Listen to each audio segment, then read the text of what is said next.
Hello and welcome. I am Scrapperlock and this is City of Heroes on the Rebirth server. We are with Quintessence Lass, our level 35 Brute, who's getting very close to level 36 in our next set of enhancement slots, and we are on a story arc for Anton Sampson, who says, according to that ledger you found, the Nemesis armies have been moving their shipments through a number of front companies. If we can figure out which one was the final destination of this mysterious prototype, we may be able to get a good idea of what those soldiers are planning. Please investigate Love West Trading. And they are in Steel Canyon, so we will head to them. So we're actually quite close. There's one bead to go. So we probably will get to level 36 in this episode, although maybe not this very first mission. We're continuing to keep our missions on +2. The occasional missing is frustrating, but I think it's challenging, and more so than it would be by far on +1. And I think the +1s would just the +2s in the +1 mission are okay, but the +1s are just too weak. So, and once we get our enhancement set, our next archetype, final archetype origin enhancement set in, it'll be even easier to do this, and that will only continue. Alright, so these are the office workers, the automatons.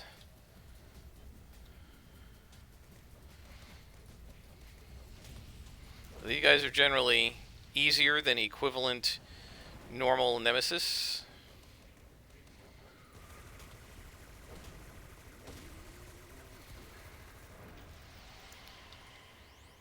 They don't have quite the same set of abilities.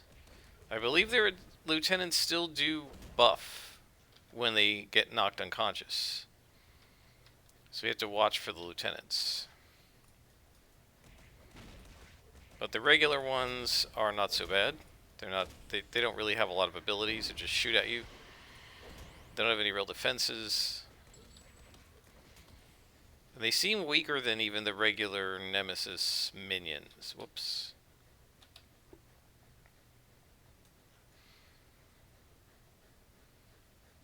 So we're looking for clues in here. Not sure what it is that we're going to find. We just need to explore and see what we've got.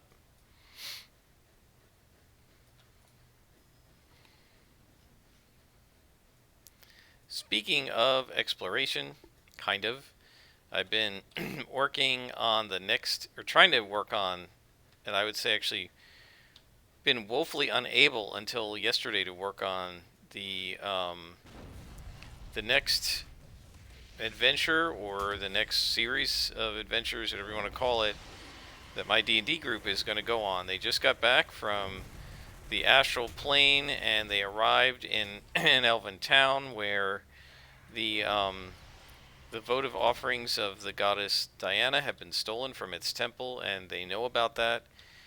I don't know if they're planning to go and try and get those votive offerings back. They've talked a little about it. I have no idea if they're going to do that. They might try to just find a way to sneak into the temple and get the information they need and leave. I don't really know. I suspect the ranger, who is a devotee of Diana, is going to want to get the votive offerings back. But I was planning on using the votive offering quest as, like, do this for me from the high priestess, and I'll let you into the temple to see what you want to see, even though I'm not supposed to do that, because getting the votive offerings back for me kind of redeems me, right? Clears her name. And they didn't really offer to do that or even ask about it. So, I don't know what they're going to end up doing. And I thought, come the next session or two, I'm going to need the next adventure to be set up, because otherwise I don't know what we're going to do. And so so yeah, I've been thinking about it. I know they're going to go to the town of Ostia, and in Ostia they're going to meet the sorcerer's mother and finally just get all of his backstory over with. Again, I don't know if he's going to be happy with this. I think he was probably a little disappointed that his girlfriend character has kind of been left in another plane, and he may never see her again. It's certainly my intention that he's never going to see her again, because I don't really find that character to be one that, frankly, that I want to roleplay a lot. And I mean, I think he really wants her to be like part of the party and go on adventures with them. And you know, I already have one of the player characters to run as an NPC. I really don't need another one, in addition to all the monsters and everything. So, yeah, he's just gonna have to be disappointed about that. So the next thing in his background is his mother, who is in the town of Ostia, and I think his magical pendant is going to lead him to her. She'll tell him about the backstory, and then she'll say, "I'm leaving because I don't want, I can't be around you, because if I'm around you, then this guy who's after me might come after you too." And I don't know if he's going to like that or not, but that's going to be what she's going to say, and get her out of there, because I certainly don't want her to be in the party either, right? I mean, we can't just have like 3 or 4 sidekick NPCs all about from one character's background in the party. It just, it's unfortunate, and if I ever have it to do over again, I will nix anyone who puts backgrounds into their character that imply that those background NPCs are going to be long-term members of the party. It's never going to happen. I don't want to have to run that kind of crap. As a DM, I decide what NPCs I want to play long-term, not the players. I don't mind playing somebody's NPC for a session or two. I've actually had a lot of fun role-playing the uncle of the cleric, the Aarakocra cleric. He made up an uncle, and but we kind of worked together on the uncle, and so I was able to help him come up with an NPC design that I feel very comfortable playing. But he's a retired former soldier, and so there's no reason to expect him to go on adventures with the party. And the player's comment was just, so maybe he can, come back and visit every once in a while with, because he's like this antiques collector who comes around and finds, cool items to sell. And, so maybe every once in a while he'll come back with some cool items he's found that he can sell us. That's cool. I'm fine with that. But, and so far the cleric player has been very happy to just once every couple of weeks cast sending, which is a remote like 25-word sentence that you can tell somebody and they can respond with 25 words, and just hear what his uncle's doing. Oh, he's in this particular town and he's moving here because he's heard there's some good trade in this area, and that's kind of all there is to the interaction. It's quick, it's easy, and it's not going to derail the entire adventure into like another plane or to Egypt or something, wherever this player is going to want his character to go. So in the future, I'm going to try to be a little more careful, I think, with what I allow in backgrounds, and try to explain to a player, look, if you want to put all this stuff about these characters in your background, that's fine, but don't expect me to play them for long periods of time or add them to the party. It's not going to happen. I'm not going to play 5 characters from your background in the middle of a party. This isn't one-on-one role play between me and you. This is, group role play at the table, and your characters can't. This isn't a City of Heroes mastermind with 6 minions, right? This is tabletop, and we can't have you have an entire entourage and everybody else is playing one character. It's not fair. So, So anyway, my hope is that we'll dispense with his stuff, but then I expect their next place for them to go to be Ostia. If they go anywhere else, that's the port of Rome. If they go anywhere else, I'm going to have to say, well, guys, we're going to have to stop for tonight while I make up whatever it is that you want. Like if they want to go to where the Aarakocra are from. I mean, they've mentioned going there, but not necessarily next. I'm going to have to design that. So my plan was they're going to go to Ostia, probably an evening of roleplay, and meet his mother and deal with that. And then they're going to go to Rome. That's my guess, because they need to go there. That's where one of the temples is. And they're going to figure out which temple it is. I know how they can do that. They can just cast Locate Object, but I don't know if they're going to think of that. They're going to need to figure out which temple it is, and then they're going to need to get in there. And I thought that'll be an adventure, but then I thought, I don't know how I want to do that. I'm still a little on the fence about that. I'm thinking they could sneak in. At 8th level, they should have enough abilities to do that. And if I put it in the Pantheon, which has 8 gods that are worshipped, then they can maybe try to pass themselves off as members of an order that isn't like walking around the Pantheon at the moment. Like, what would the Mars priests know about who's serving Ceres? And so they might be able to do that with disguise or something like that. So I don't know exactly what they're going to want to do in terms of getting in. But the other question I was having is, what else are they going to do in Rome? I want it to be something cool, and I finally came. I was like sitting here with DM's block for a month, and I finally came up with something, which I'll tell you about after this. So, Anton says Love West trading was filled with killer robots. You know, Nemesis used to use robotic duplicates to replace important people in businesses and politics. Their minds weren't that sophisticated, but they could pass as human for a while. They were the key to his 1946 attempt to take over America. It's interesting to think, how did he have the miniaturization technology in 1946 when computers were the size of a building? Interesting question. Superhero world, I guess. I've got a lead on that Nemesis prototype we're searching for. According to my sources, it seems like that prototype was sent to a Nemesis shell company called Gordonless Imports. Gordonless owns a lot of warehouses, though, and we need to check out their main office to learn which warehouse the prototype is in. If you're ready, go tangle with them. Yeah, we're ready. Talos Island. All right, so it's not far. Just hop on the elevator or train. I always want to call it elevator. It's a train. Elevated train, I guess. Okay, so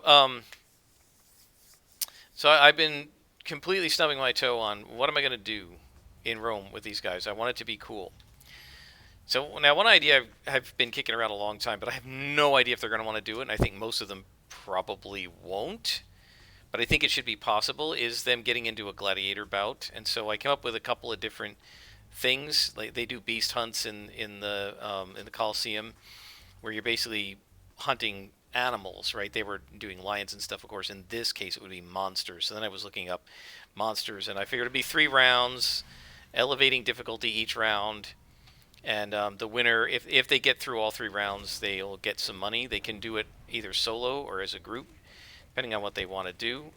And then there's also, of course, the actual gladiator bouts where they can fight gladiators, and they go through different rounds. But the problem there is that in the final round, everybody who's still standing goes in, and the winner survives, and everybody else gets killed. So if more than one of them go in, they're going to have to kill each other in the final round.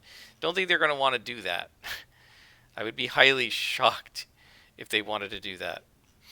So my guess is they're probably going to want to do the if they do anything, they're probably going to want to do the team beast hunts. But I feel like they might not want to do that either, because the ranger likes animals, and like the first beast they fight is going to be an elephant.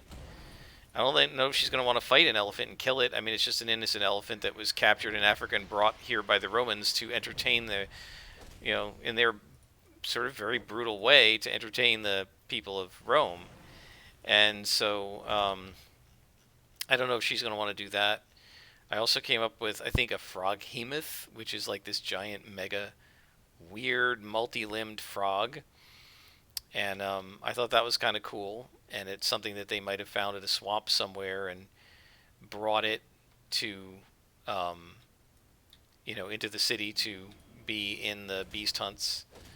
And I think a chimera, I think in one of them, I think that's for the solo one. I can't remember. I had to scour. The main problem is a lot of the beasts that are the right difficulty for the party, I don't really want in Rome, like Tyrannosaurus. Those are reptiles, and I'm trying to make reptiles be kind of the bad guy, like it's the cold bloods against the warm bloods. So I don't really want to put reptiles in. I don't want them fighting dragons or dragon-like creatures. So that's kind of out, because otherwise, like a T-Rex would be really awesome for them to fight, but I don't want dinosaurs in this, because I don't want powerful reptiles to be something that the Romans are used to dealing with. We've kind of established in the campaign that powerful and sentient reptiles are not something that one sees in the Roman Empire, and that was a mistake. I saw the red, and I assumed he was a minion, and I wasn't really looking. That was stupid. So now we're going to miss a lot until we beat this guy up from the fortitude or whatever it is that the lieutenant laid on him. So certainly one possibility is they could get involved in the gladiator battles, and if they want to, they can. And of course they're going to need to get into the Pantheon and search out this statue.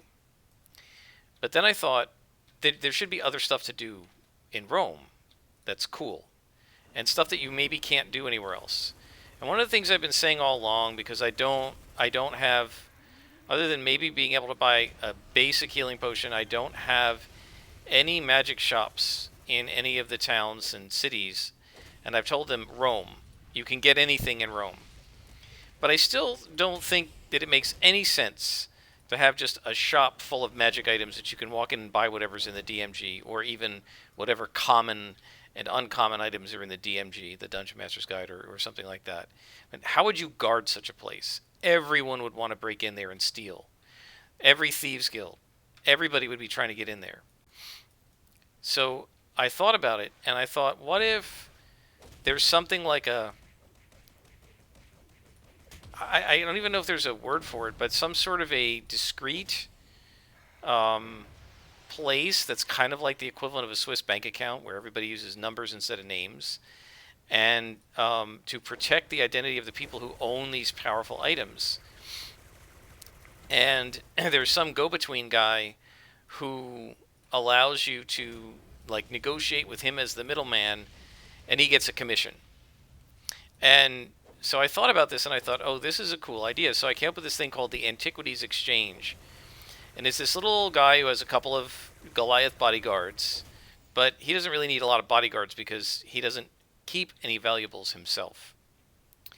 And this little old guy keeps like a register of magic items, which he calls antiquities, which are which people own that they want to sell. Maybe an heirloom and they're hard up for money or what have you. So he's not going to have obviously a lot of items. He's going to have, I decided on 9 items. Now why 9? Because there were 3 ways you could purchase, quote unquote, these antiquities. One way would be to buy them with money, and he'll have a list price, right? Another way would be to trade for them. You trade your magic item for my magic item, or trade something else of value for the magic item. And the third way would be to perform a service, basically go on a quest. This is a way for me to do kind of like a jobs board without it being a jobs board, where the person who owns the Ring of Protection or whatever says, I need you to perform a service. So I figured 3, 3, and 3. There will be 3 things to trade for, 3 things to buy, and 3 things that you can get by performing a service, a quest, essentially. And so then I had to come up with which things I was going to use. And right at the top of my list, I said, I'm going to do the Ring of Spell Storing. This is something that the sorcerer really wants. Initially, I was going to make it a quest, because I said, that'll guarantee that my best friend will be like, let's go on this quest. I want this ring. On the other hand, as I was looking at the magic items that I came up with, the ring is probably the most powerful. I think clearly the most powerful. And I have this guide called the Sane Magic Items Price Guide, where somebody went through the Dungeon Master's Guide, and instead of using their very rough guidelines, which is like, well, if it's uncommon, it's worth like 1 to 1,000 gold. If it's rare, it's worth 1,001 to 10,000 gold. I mean, okay, but some rare items are way more useful than other rare items. Some of them can be used over and over again. Some of them can only be used once or twice. Some can be used once a day. Some can be used many times a day. I mean, your Ring of Protection can be used as many times as you want. Every time you get hit, every time somebody casts a spell, the Ring of Protection works. And so that's way more powerful than something that you can only use once a day. Even if that effect is powerful once, it's still only usable once, right? So he went through and just figured out the utility of everything and put prices on them based on basically how useful and how powerful they are for the party. And all the items that I came up with were under 10,000 gold pieces of value, except the Ring of Spell Storing, which this guy had rated at being worth 24,000 gold. So I thought, okay, I don't think I want to make this a quest where they can just go on a quick quest, because these aren't going to be really long ones. They can just go on a quick quest, clear out a haunted house, and get this ring that's like the most powerful magic item the entire party is going to own. So I decided to make that something they're going to have to buy. 24,000 gold and you can have it. This way it's there. My friend knows it's there. If he wants to go get it, he can. But he's going to have to earn a lot of money first. And I'm pretty sure the party's not going to say you can just use our money, right? So that means that the party's going to have come into somewhere around 100,000 gold for him to have 24,000 himself to spend on this ring. And he's going to have to want that so much that he doesn't want to spend the money on anything else. So we'll see. I mean, yeah, I don't know. We'll see how it works. Probably the most interesting item is the Shield of Sulla. It's one of the generals in the history of Rome, one of their best generals. This one is a +1 shield that's half weight, but it also has a Matt Colville ability that he talked about in one of his streams. If you are holding that shield and you get critted against, the shield rings like a gong, and all of your allies within 60 feet immediately can use a reaction to use a hit die to regain hit points. That's pretty cool. That's a neat ability. It's not going to happen all the time, but when a crit happens to one person, it extra hurts you, but it helps your allies, which is pretty cool. And I think that a couple of the characters, the Cleric and the Eldritch Knight, might be interested in that. I also have Boots of Elvenkind. They're called Boots of the Woodland, but they're basically the same. I think the Ranger or the Rogue might want those. I have Sending Stones. They like to use Sending. They do it all the time anyway. That was actually marked as a game changer by the guy that wrote the Sane Magic Item Price List, but I figure, the clerics are already doing it every day anyway, whenever they want. So, all Sending Stones do is let him do what he can already do on a limited basis without spending a spell slot. I'm okay with that, especially since 2 people have to have the stones. You can't send to anyone the way he can with the sending spell. You have to send it to somebody who's got it, and you can only do 1 sending, and you can only do 25 words. He can already do that with his spells if he wants, so it's not a big deal. I don't know if they're going to want it, but it's also something that I've established as existing in the Empire. The banks use it to communicate with each other, so you can deposit your money in one bank and get it out in another bank in another city. They just do sending with each other to find out, verify that you do have this much gold in the bank, and then they swap it out.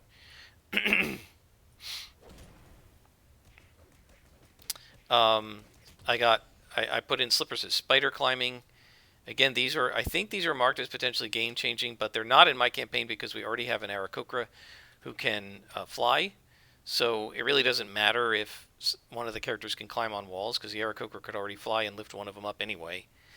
And I've already been prepared for that for many adventures. We're getting very close to leveling here. I also put in, what else? Leather armor of thunder resistance. So if somebody wants that, I don't know if they would want it, but that's something that's available to be quested for. Along with the quests are a haunted house, a haunted domus, Roman house. I don't know what I'm going to do with that story yet. I'm still thinking about it. Cleaning out the sewers. One of the sewer junctions has gone offline, and they've had to shut certain sewer lines in one of the bathhouses down. And when they send guards down, the guards don't come back. That one I know. That is were creatures. Wait, he's a lieutenant. No, we want to do this guy first. There's a lycanthropes. The leader is actually a general who tried to rebel against the previous emperor and was ousted. and exiled or actually ran away. And when he ran away, he was by himself, right? He didn't have guards or anything because he was disgraced. And he blundered into some were creatures, and one of them bit him, and he turned into a werewolf. And now he's back in the sewers of Rome, and he's been slowly infecting people, turning them into lycanthropes. And we've leveled up, turning them into lycanthropes and making them part of his were army. And he's down in the sewers planning like a rebellion, but he's got to collect a bigger army, and so he's waiting for the guards to come in, and then they're like clawing them and infecting them with the were disease, and then making them lycanthropes and and all the rest. So I just got that idea today, so I'm like, okay, that's pretty cool. Sewer maps are pretty easy to make, and that's something they might want to do with the Shield of Sulla. And then there's also going to be a quest that some family's cemetery has a bunch of kind of walking undead, and they're going to have to go in there and defeat them. And I'm not sure who's going to be in there. I think, I don't know. I think that might be like cultists of Orcus, and they're like raising the undead because Orcus is a god of the undead, and they're like trying to summon Orcus or something, and then the party can go down there and try to stop them. And in the haunted house, I'm not sure. I think my thought is there are a lot of fires in Rome, so I think this is a house that was rebuilt on a site where the previous house was burnt down, and the people in there died, and now the people who died in the first house are haunting the second house. And I feel like the twist might be that the people who own the second house burned it down so that they could get the property or something. Not sure on that one, because all of these are anonymous, right? So the players can't go back to the person who gave them the quest and say, you caused the house to be haunted. So I'm not sure how I'm going to do that one. The sewer one, actually, that contract's being given out by the consul, the first consul of the Roman Empire, who I've decided is a cousin of the woman who's the prefect of the little town they started in, and who told them to be careful who they tell people stuff to, because what they're saying is treasonous and blasphemous. And she's hinted at some of this to her cousin, the consul, but not told any details. And so what I'm thinking is going to happen is when they report that they've been successful, the guy who runs the exchange is going to say the person who owns this shield wants to give it to you personally and wants to meet you. And they're going to go in and be in this palatial villa, and there are going to be these guards, and then she's going to dismiss the guards and then try to get them to tell her what's really going on, and then of course tell them you better not tell people about it, but then maybe give them a little bit of a writ that says these people are working on my behalf. Please do not interfere with their actions as long as those actions are legal, right?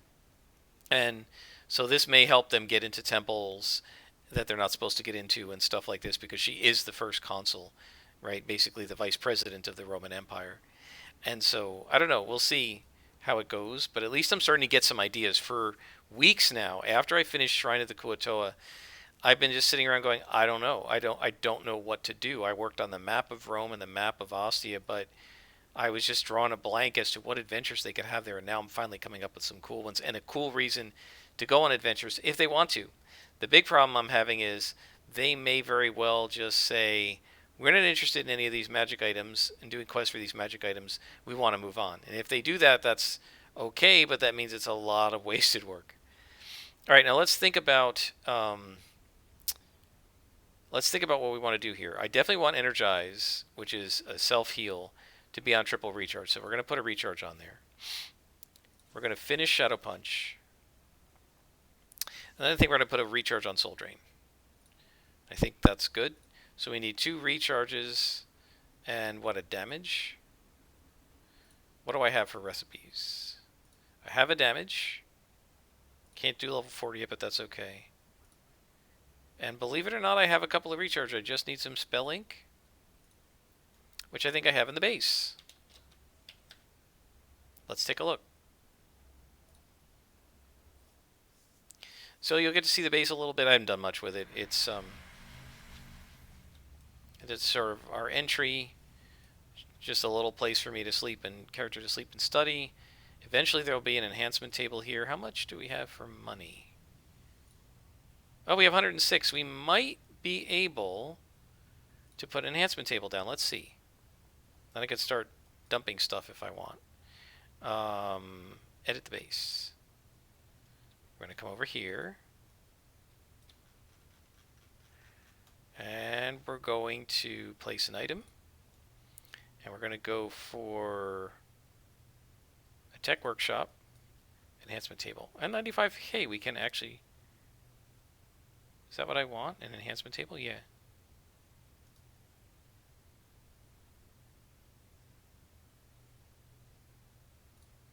There we go. So now if I want to put enhancements in here, I can. Excellent. All right, let's finish editing. Right, so we can throw enhancements in there. So if I want to put these guys in there, I could. Let's put... We don't need this accuracy right now. We don't need that right now. Put those in there. Don't need anything else. We're working on this set, so we'll keep that set with us. So now, do we have spell ink? I thought we did. We do. We have one. So now we can create a damage. Level 30, that's fine. And we can create a recharge reduction. And let's go ahead and slap those in. That drops energized down to 1 minute and 27, and that ups our Shadow Punch to do 58 damage a shot. So now we just need one more recharge. One more spell ink. I will do that off screen, guys, so we're looking better. This character is doing really well. Until next time, I am Scrapperlock, and this has been City of Heroes on the Rebirth server.